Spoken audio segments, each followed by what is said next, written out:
Hello, this is Mental Podcast.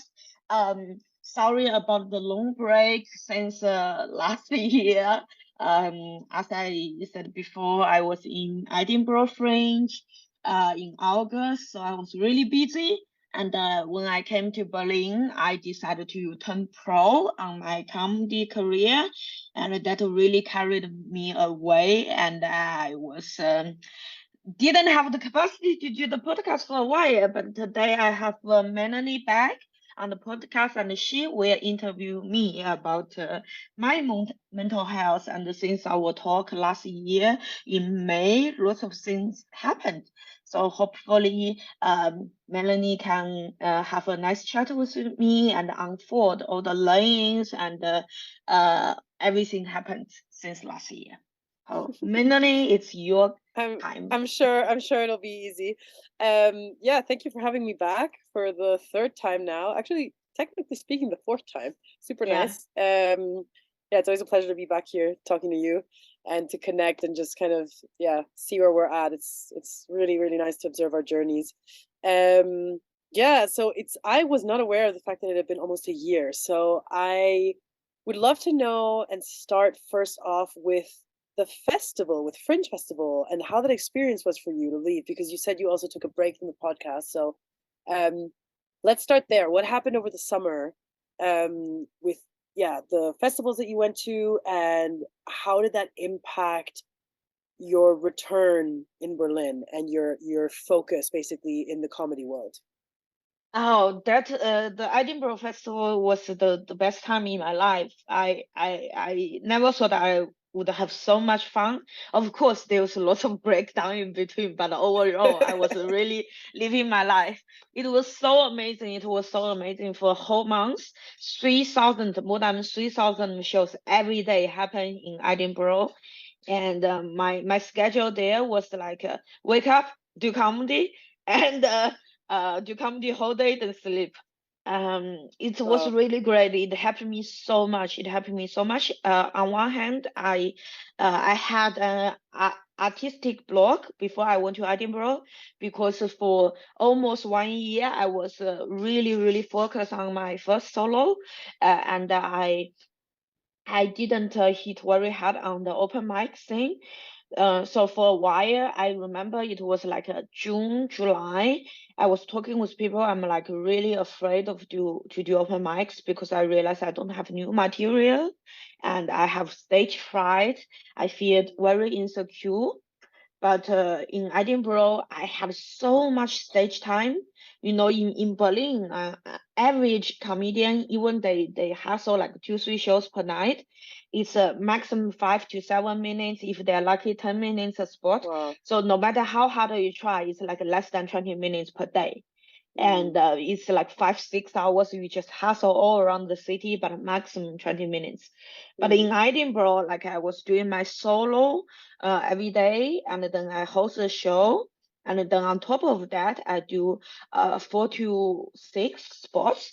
And the spots in Edinburgh is so much longer. It's 10 minutes per spot. So compare with 20 minutes maximum in Berlin, I was doing like 120 to 150 minutes per day there.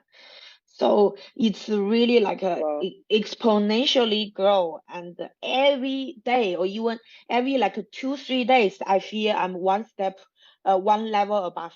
Like I just evolve so fast, and Mm. every 2, 3 days, I feel, oh my God, I'm so much better now. Oh my God, I unblock something. Oh my God, like I learned a new skill. It's just so fast. It's like a And comedy before, boot camp. yes, it is exactly what it is. And you just go there, you hustle so hard, and when you come back, you are for sure a better comedian because Mm. of the stage time you get.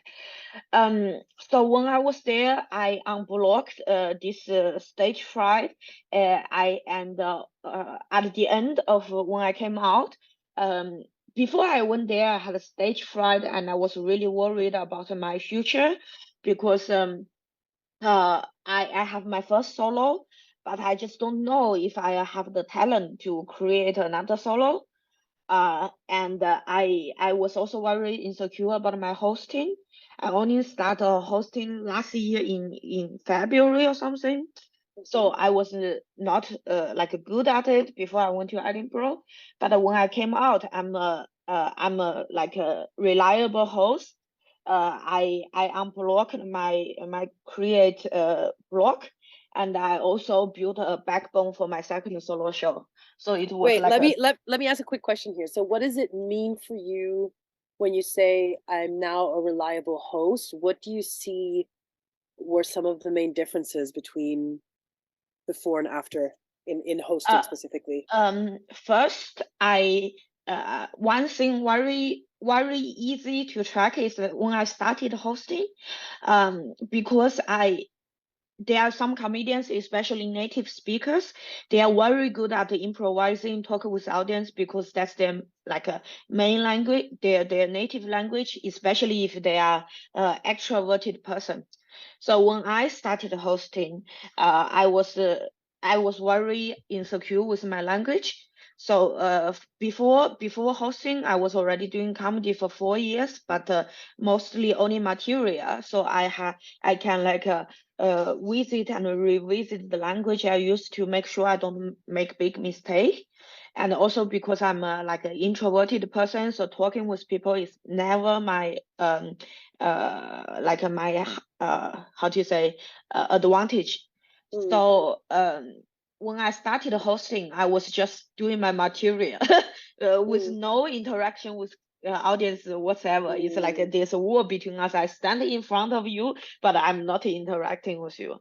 And now I'm able to I constrain myself. I don't allow myself to do material when I host anymore. So when I host, it's all improvised. It's all like communicating with audience.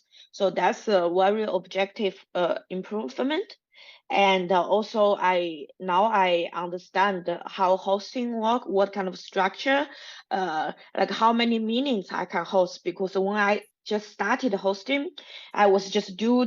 Sometimes will be really over time, because I don't know what's the like host the perfect structure of how many meetings I do, what do I do to have a good flow. And over time, I know the rough numbers, how to compose a good show. So timing wise, I'm getting way better. And also now I have my flow, what to say at what time, to ensure like everyone can have a good time while maximize my profit. And I don't have stage fright anymore. Also, I have a better control over audience. Sometimes when the audience are not nice, now I have a better ways to control them to make sure they don't decrease the enjoyment of other audience. Okay. All right. So you've gone pro essentially. Yeah. You've worked out the kinks, and now you can kind of host and perform your own material in a more integrative way. But so how did that work out in your return in Berlin? So you said that you felt like you had just increased significantly on all accounts in your skill set and also your confidence, no more stage fright.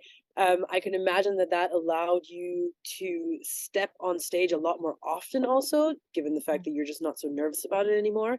So how was it returning to like the fall season in Berlin with this like amped up skill set, and also in terms of your confidence level and in terms of your how do you say, like your inner desire to kind of show up in what you're doing?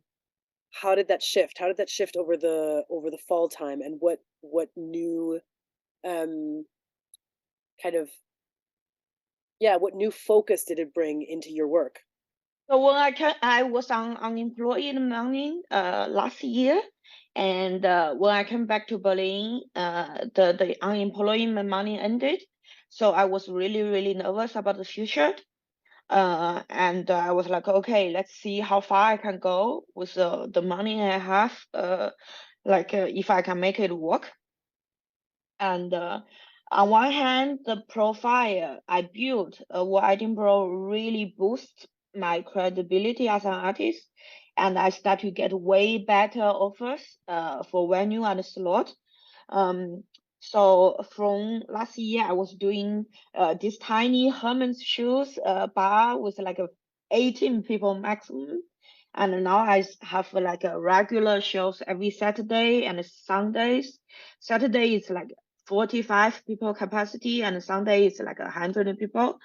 And also in the past, I was like, oh, I'm not confident I can do more than one show per night, because every time after one show, I'm already exhausted. But because of Edinburgh, I'm like, I can do anything. I did like everything in Edinburgh. I can do anything in Berlin. So I start to intensively host like now my Saturday and Sunday shows are all 2 shows, double shows per night. And by doing that, my Friday, very often Friday, Saturday, Sunday, I do 2 shows each night. So I do 6 shows per weekend. But And two shows in the same venue or in different venues? yeah, Okay. the same venue. So I have one slot from the venue, and I maximize the profit by running 2 shows a night. So do you do one like early night and then there's like a late night show? Yeah. That's And smart. it's just exponentially increased, because in the past I do maximum one show per week, and now I do like 20 shows, around 20 shows per month.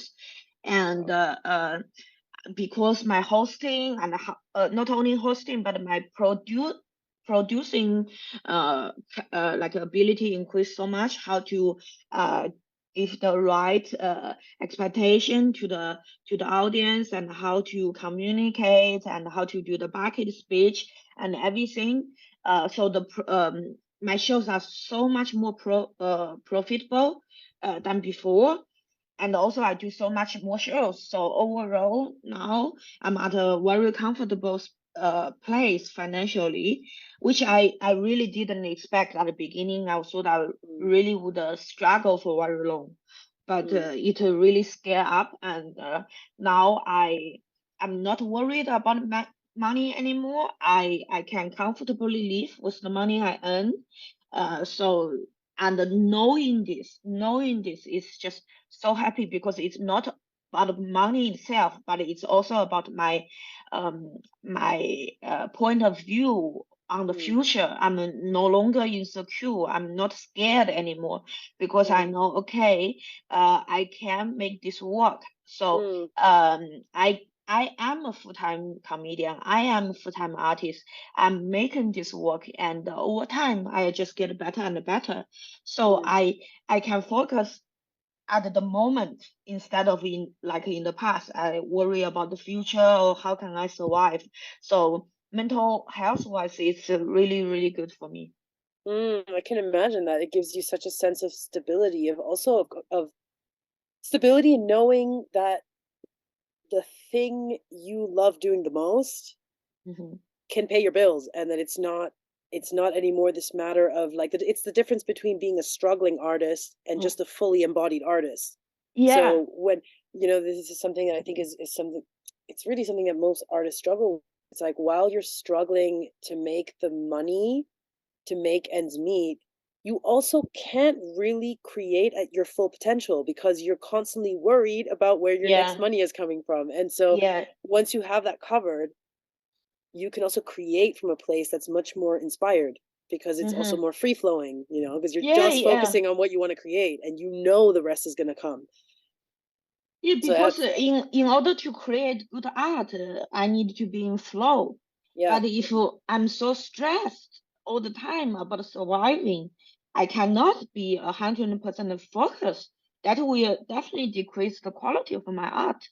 Do you feel like this is something that you would potentially in the future want to somehow teach to other comedians or other artists, this thing, like, maybe like in the form of a master class or something like this kind of the art of making money with, like, from what you love, or something like that? I think we talked before the recording started. I think maybe that will happen, but only in like 15, 20 years, because Wow. right now, like I am just having so much fun, discover Yeah. myself, and to teach is just how do you say it, deduct my energy, which I can Mm. focus on doing what I'm doing now. Yeah. Yeah, fair enough. Fair enough. And so what is something that happened over the winter for you? Like, because this has been going now steadily over the whole Mhm. winter, correct? Yeah, yeah. Okay. So you've been in steady flow, money has flowing steadily. You're still in a relationship? Is this the same relationship you were in before? Yes, still same Okay. relationship. It I has deepened. encouraged, yeah, yeah, yeah. I encouraged him to quit his software developer job. End of Aha. last year, now he's a struggling artist. Okay. So you took him through the struggle. Yeah. But is he happy that way? And are you both are you planning on becoming some kind of like a comedy power couple or something like that? Or are you liking Um. to keep things separate? He's struggling about money a lot. But on the other hand, he has his sugar girlfriend. So I'm paying a lot for him. I think this is also very empowering, because growing up, Hmm. I would never imagine myself to be a sugar mommy. Hmm. I think it's very empowering for me. I am like, yeah, I have the money. I would like to, I'm earning more. I think it makes sense for me to pay more. Uh, but on the other hand, he needs to find his way how to make this work financially. We like to keep things separate, Hmm. because personality wise we are very different. I'm very like pushy, and I am, and he's more like relaxed and Hmm. like chilled. And when we work together, I get angry very often, and I just realized that, for example, I have some part-time work. I would rather hire someone else than him, because Hmm. when I hire him, I get angry. I need someone who can work better with me, who's more proactive. Hmm. Yeah, it's also probably better for the relationship to some extent to keep certain things like that separate, Yeah, because it can really cause a lot more conflict that is necessary, because yeah, you're mixing the kind of like romantic element with this like work yeah, ambition element, yeah, and those don't necessarily always have to be harmonious, yeah. as long as you can keep them separately. But Yeah, and also in as artists, like we have different style. If we work together, because I'm so much more advanced, I just push him go to my style, which is not healthy. mm, He should figure out his own style. do you think that this is generally a tendency amongst comedians or artists in general, when you become successful at the way that you're doing things, that you tend to think it's the way to be successful is your way? I And think it's for most of people, and I don't know many comedian couples, but I think once you are successful, you think, oh, that's the only way, but there are many ways. mm, Mhm. And I mm, think if you are still on the way, you need to, whatever advice people give you, you need to take a grain of salt, because when they tell you, they are just thinking about their own journey, but you are different. Everyone yeah. have their own way. For example, when I was struggling, there's like a more experienced comedian talking in quite arrogant way, and I feel very not happy about it. And then, and I had to do lots of mental work to realize, okay, what they said is not true. It worked for them, but that's not the only way to success. And Mm, I don't want to success like their way. I want to do my way. mm. What is for you? What became for you now your definition of success? Do you feel like it changed over the last year, or do you feel like Uh, it got refined? it definitely changed, like besides the comedy thing, another very big event happened in my life. My father died last year. Oh, Um, I'm sorry to hear that. don't worry. Listen to I only met him like 2 3 times. He's not a good father. Mm, But when he died, he had a little bit of inheritance left. and I was permanently in debt, like as long as I can remember. And after my mom, she borrowed so many money to finance my study, and over the past years, as long as I had a job, every month I was paying her for 1,000 euros. And you Mm. can imagine how much money is that, like and so for the past year when I was working on comedy, it's not only about, oh, I need to survive to become like a full-time artist, but also about, oh, I need to earn a surplus of, on top of me surviving, I need to earn a surplus of 1,000 euros to pay my mom as a comedian. Wow. That's really such incredible difficult task, and Yeah. that created so much stress for me. So the fact that my father died, his inheritance can pay back all the remaining loan my mom has, means I don't need to take care of my mom anymore. So Mm. I only need to cover myself and I'm good. And Mm. that really changed my mindset on comedy. For example, last year I was hustle really hard on media, on like a relationship with some like producing companies. I really wanted to break through to become famous. Um, because that's what I thought the only way I can reach to a place financially I can afford being a full-time comedian. But Mm. because the father dad covered my mom, and now I can, like, financially I'm comfortable with my own living. So I don't want to be famous at all now. Like actually I just want to do my art, and fame I don't care at all. And I do want to be famous as late as possible, because I'm only 5 years in. In order to really call myself a comedian, it's at least 10 years. I still have 5 years to go to really become a comedian. So I'm not in a rush to be famous at all. I just want to learn the skill to be uh, uh, better and better at it. And the if I get famous too early, it's just more harmful to my art than beneficial, because once I get famous, I would have an audience to buy my ticket. No matter what, then I will lose the ability to perform in front of a neutral audience.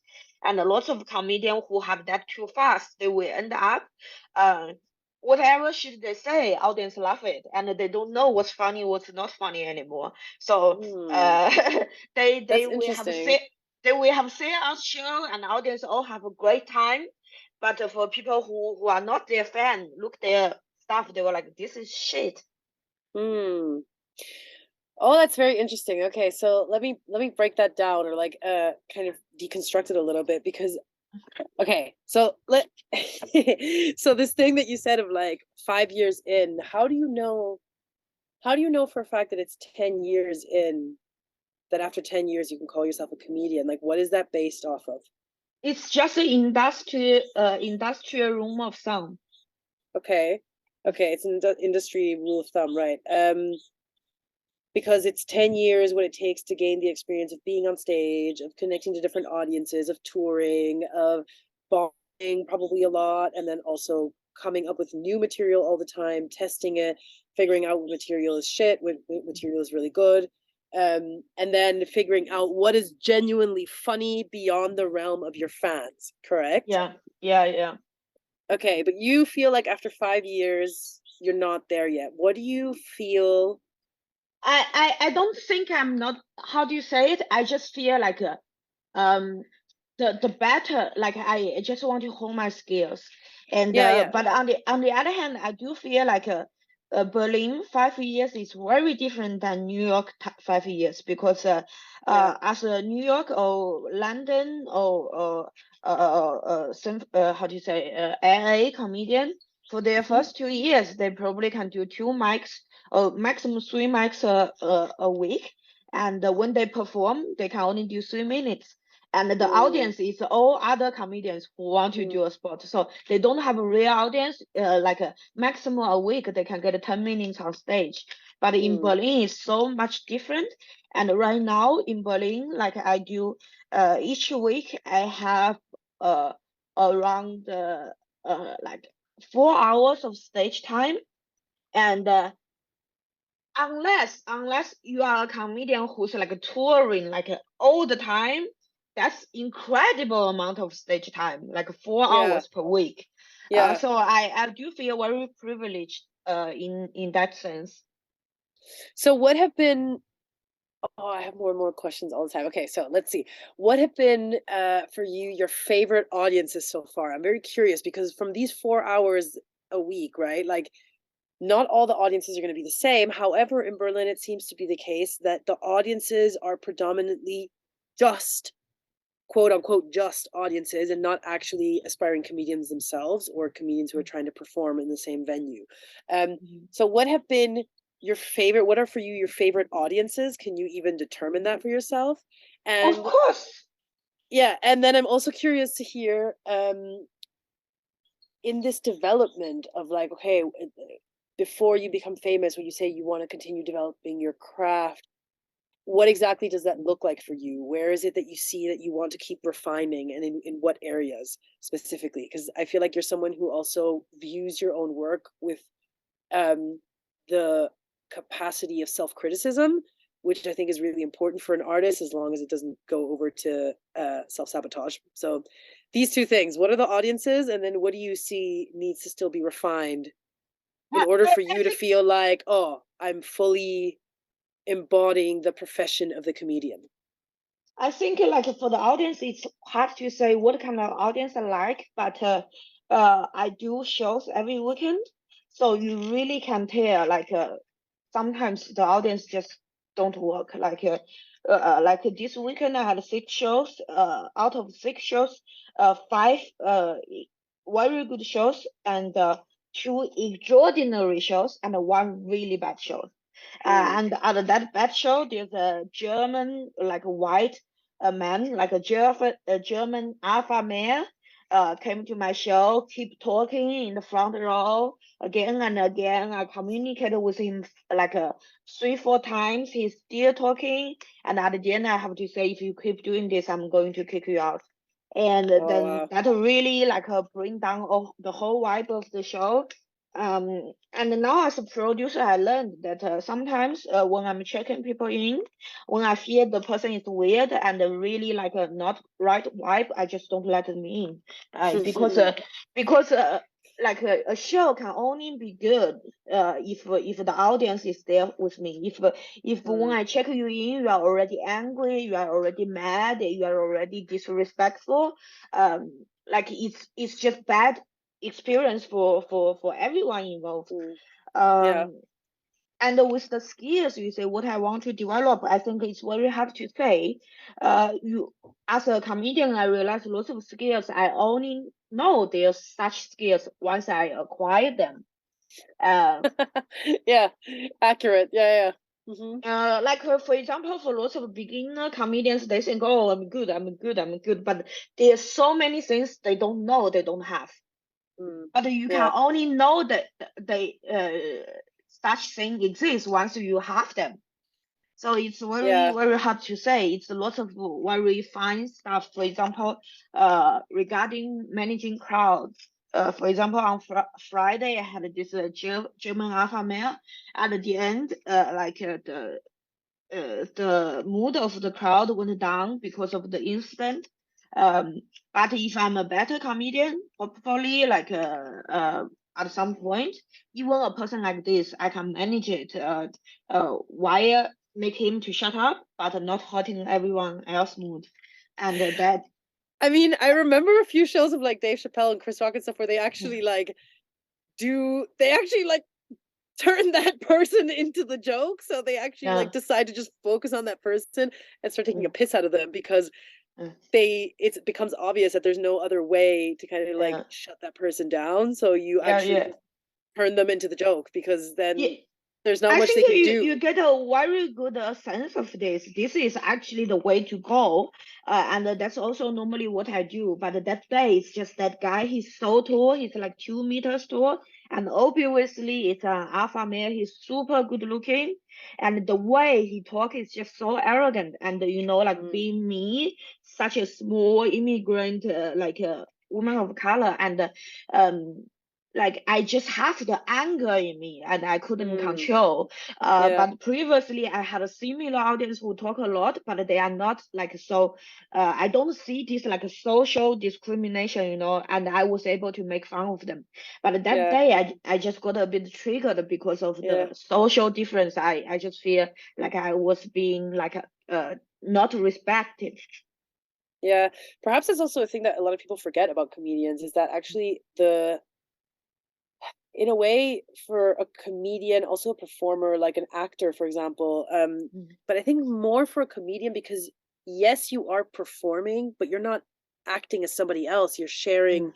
um pieces built on your life, right? On things that you've Mhm. experienced, on thoughts that you've had. And I think that what's interesting about that is that people forget that when you're on stage, um, and there are people who trigger you, you Mhm. don't stop being a human being Mhm. because you're a performer.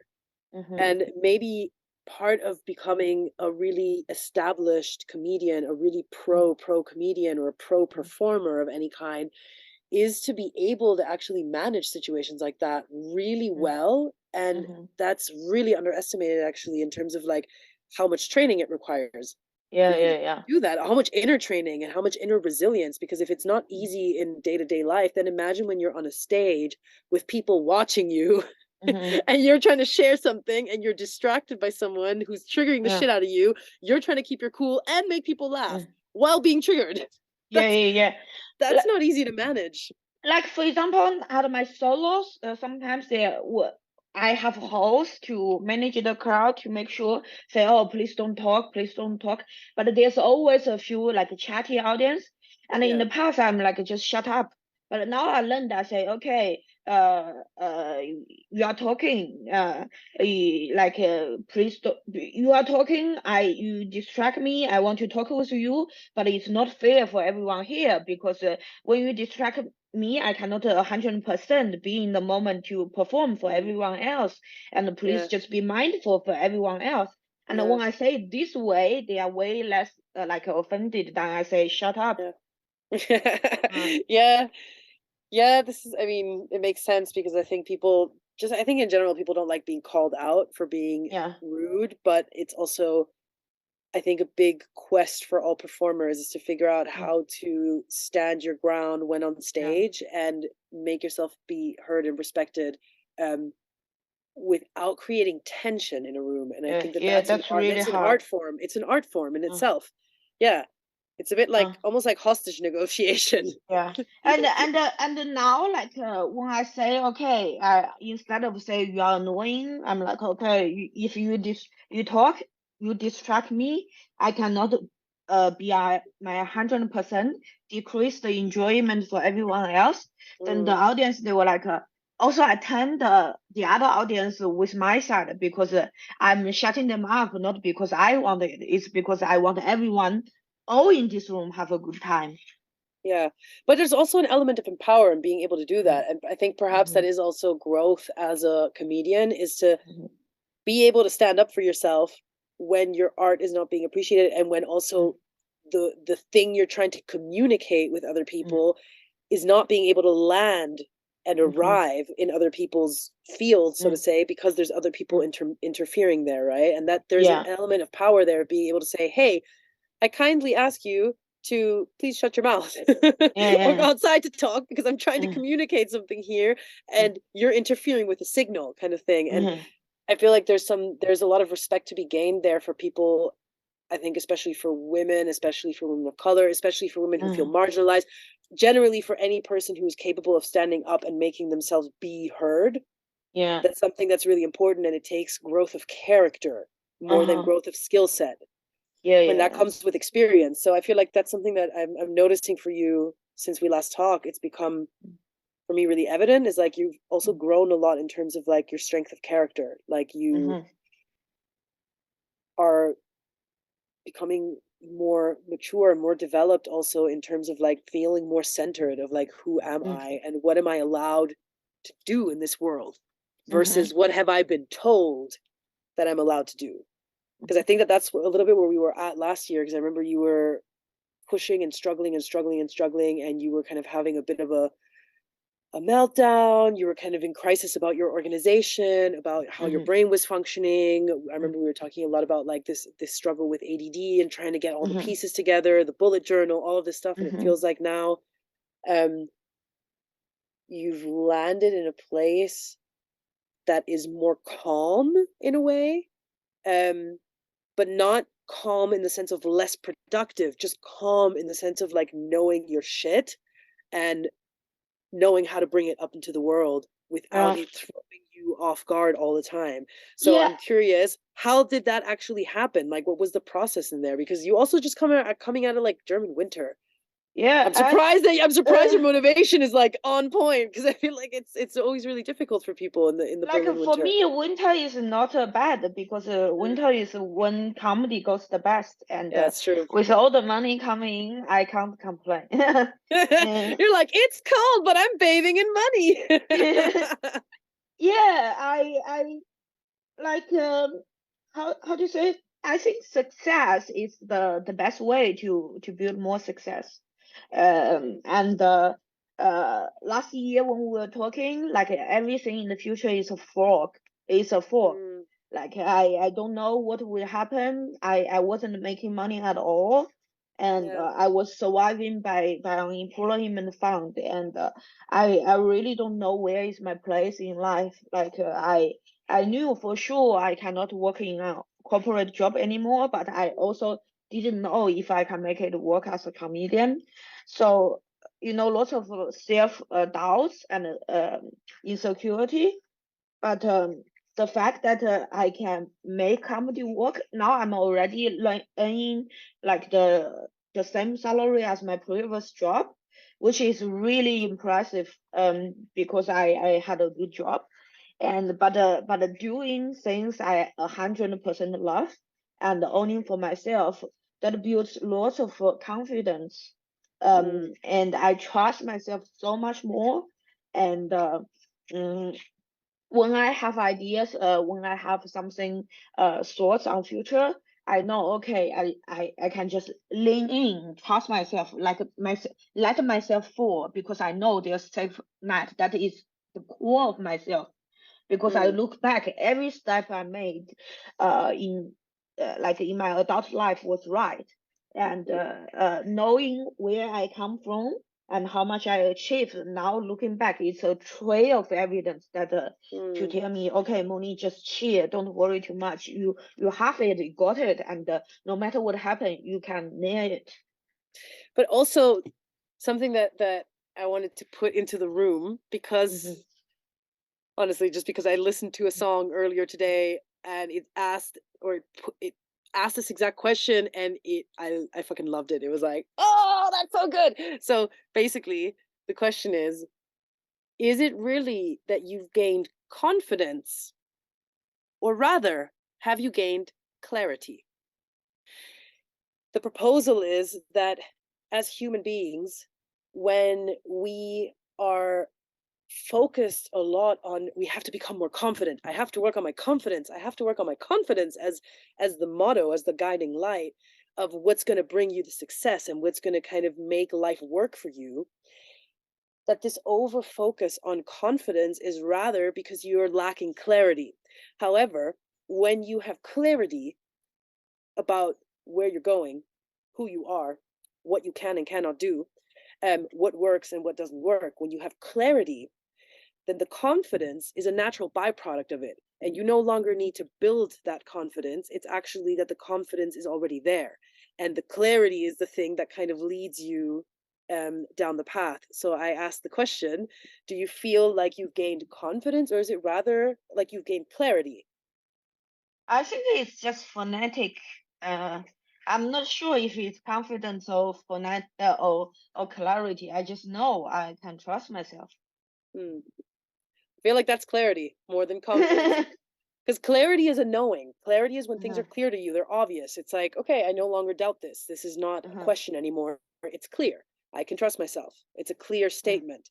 And then the confidence comes from knowing that you can trust yourself, right? uh-huh, But I think it's a beautiful distinction to make, because I think especially when you struggle, thinking about how this whole podcast began, right, for you, uh-huh, and when we met as well with like the mental health festival, both of our journeys, I think we both went through this constant questioning of what is real, who am I, how do I get there, am I any good, like all of these questions, and everything was constantly, as you said, it was in a fog. There was no uh-huh, clarity over anything. And so when you have no clarity and you're struggling with your mental health, oftentimes it might be because of that lacking clarity, because there's just confusion. And in confusion, you can't anchor yourself very well in anything, because it's like quicksand. It's constantly shifting. By the way, I realize I have bipolar 2. That you what? I have bipolar 2. Bipolar disease, Yeah, yeah, or like yeah. disease disorder. How do you know this? Did you get it Like I diagnosed? Or did like you my self-diagnose again? no, no, no. This one is not self-diagnosed. Okay. Okay. My psychiatrist wanted to diagnose me twice already, and I Hmm. thought he's crazy. So I'm like, no, I don't have it. Okay. And then in Edinburgh, I talk with a comedian who also have bipolar 2, and I talk with her. And the more I talk with her, the more I feel, oh, that sounds like me. And I start to look into it. I realize, oh, I thought I don't have bipolar because I was thinking about bipolar 1, which I Okay. So definitely so don't let's have. so let's let's go into into the differences between these two, and also if and whether or not this plays into the ADD that you had kind of self-diagnosed and felt that that was something that was really tripping you up. So what is the difference between bipolar 1 and bipolar 2? So bipolar 1, I cannot like explain 100% correct, but from what my understanding is that bipolar 1 is like when you are like on the manic phase, you go full in, like you like it's like you are out of reality, Yeah. this kind of thing. Yeah. But bipolar 2 is more sometimes you are really energetic and sometimes you're very depressed and on like it's like a recurring depression, like Mhm. always Okay. coming back, always coming back. Um, yeah, so Yeah. yeah, I read some books, really helpful. And I was really surprised. They from what I read, like a very large proportion of depression, people who have depression, actually they are bipolar too. But Hmm. the issue is, when the psychiatrists prescribe people with bipolar 2 with antidepressant is really dangerous because it can push those people with bipolar 2 to manic phase, which is very, very unhealthy. Mm. And the main treatment for bipolar 2 is the goal is to not like make you not depressed. The goal is to reduce the mood swing because the Yeah. swing part is the worst. So I don't know if it's the reason, but I start to take a mood stabilizer end of last year. Mhm. And since last year, end of last year till now, it's like a quarter, at least a quarter already, a quarter of a Mhm. year. I had a few days like feeling down, but I haven't been depressed. Have you felt, however, your sense of joy has also decreased? No, No. yeah. So it's just the mood swings. Because how uh, long was it usually when you were in a down phase? How long was it lasting for usually, Oh, approximately? for me, it's a like a edge case. Maybe that's why it also took me so long to get to realize. For normal people, like mood swing is like between a few months to a few years. But I was an edge case of for rapid cycling, so I Okay. can go like a few days to a few weeks. Okay. Mhm. So the ADD though that you had kind of self-diagnosed yourself with was not the case. It was not actually diagnosed, or was that also kind of I in didn't get addition?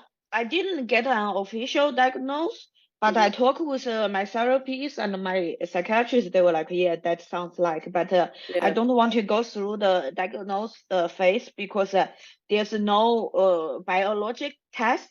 It's only in questionnaires, yeah, and they check your past history, which I don't have because I come from China. yeah. And to get the diagnosis like that, the only benefit is only that I can get the ADHD like The journaling, medication. Yeah, and I don't need that. I'm yeah. not. I'm happy with all the like mental tools I have, and now my life is in place. I don't need the medication, so I don't think there's a need for me Mm, to go through the diagnosis because it takes a lot of paperwork.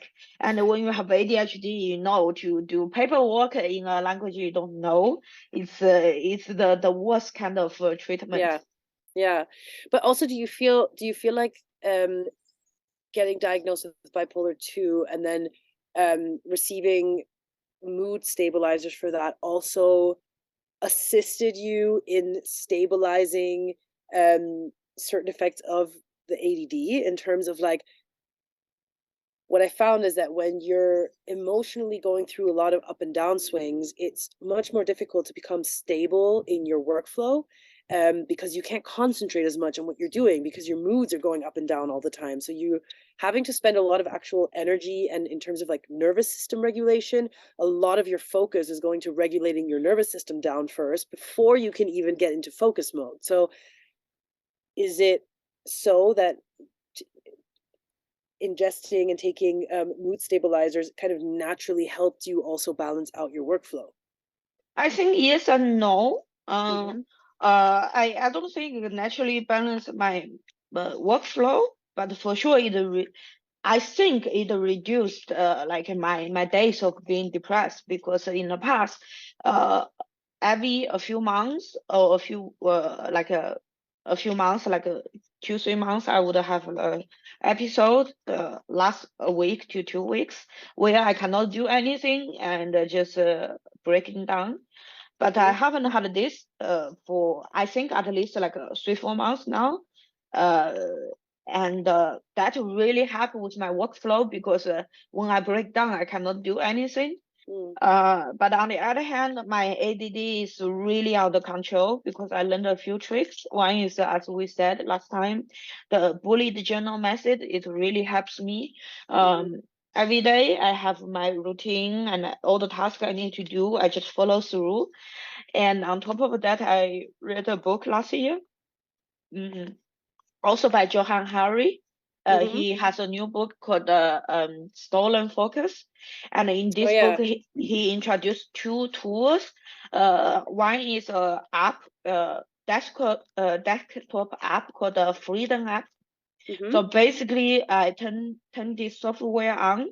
I have a list of websites, like time waster website. Once I set the timer on, I say, okay, the next 2 hours I want to work. Then I turn it on. Then there's no way I can access to my email, my Facebook, my social Mm. media, Amazon or whatever. Yeah. And then I have a box. It's called a kitchen safe.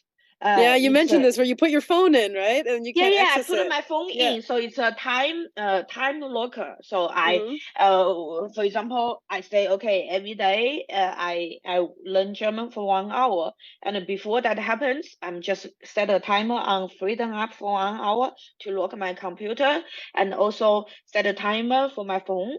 So when that happens, I have nothing else to do. I can just work. Mm. Yeah. Yeah, and it reduces the amount of stressors that you have from other apps and different devices Yeah, that are because ringing and buzzing. there's no mental rationalization anymore. There's Mm. no conversation. Oh, maybe just now I know there's no way I can access it. So it's all okay. The chatter in my brain it just shut down. Mm. Yeah, that was interesting.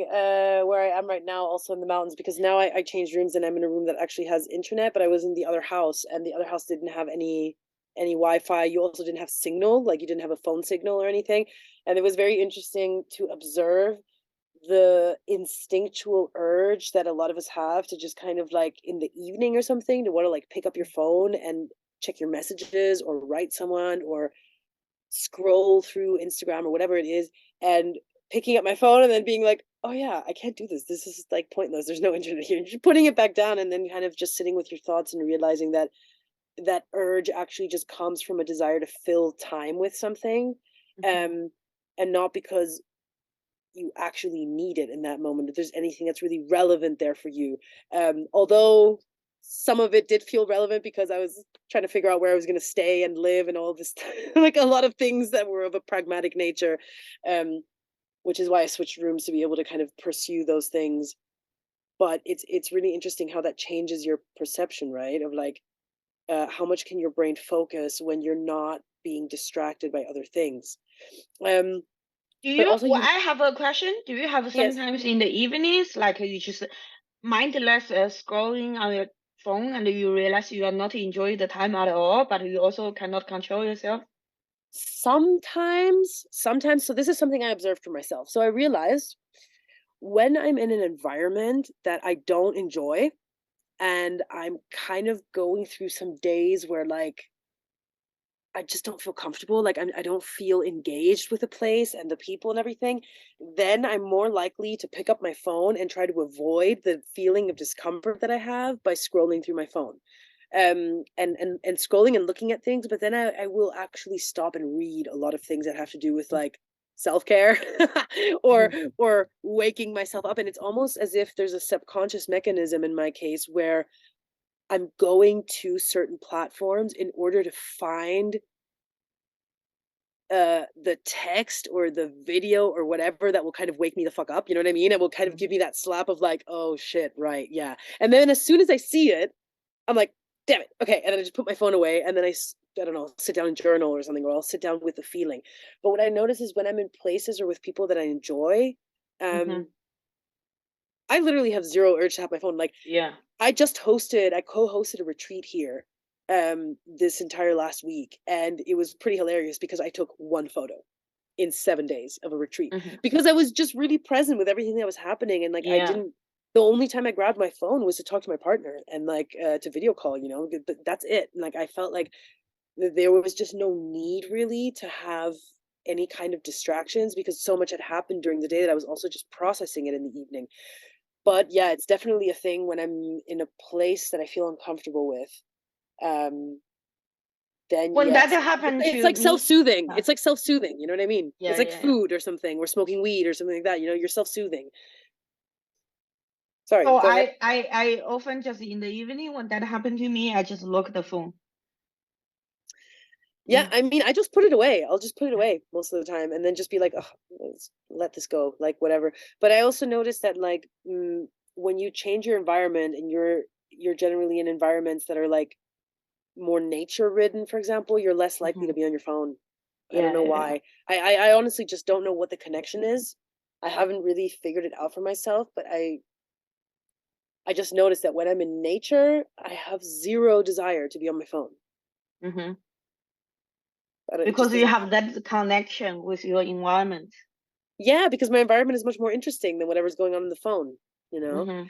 But in general, I also noticed that the more you are on your phone, the more, yeah, there's that dopamine effect, right? That's kind of targeted as well, specifically from social media to people's brains. Like the idea is that you do consume it in a way that feeds into your brain, this dopamine effect where you want to continue consuming more, even if you're not really interested in what you're consuming. And so I think the quest is to become aware of when are you consuming and why.